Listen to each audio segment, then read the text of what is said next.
So ayan, good day mga kol, welcome back sa ating YouTube channel. So ngayon, magpa-ship tayo ng unit going Luzon. So Tugo yung pa-shipan natin ngayon. So ito yung unit na ipa-ship natin. Then next to. So ito muna ngayon. Yan, kasi ito na yung ready talaga. So ito yung concept natin. Ayan. So abangan nyo po kung magkano yung shipping sa Tugo. Ayan. So Tugo kasi merong barko sila sa 23 or 24. Ayan o. Ito yung papaship natin. Ayan. So kita natin. Ayan po yung unit natin, DE64B na automatic turbo all power. So si Boss Manny na yung dadala nyo doon sa fair. So let's go.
Dumating na si Manny dito sa Tugo mga kol. So yung shipping fee nitong ating Suzuki Everyvan is 25,000 all in na po yan. So yan po yung kanilang yard dito mga kol.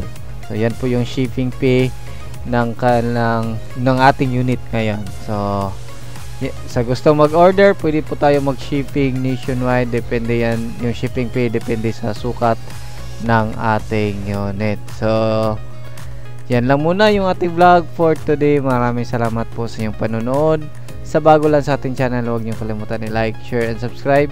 Then click na rin yung ating notification bell para laging updated sa ating mga susunod na video uploads kayo ito. Ingat po mga kol, and bye bye. God bless po sa ating lahat.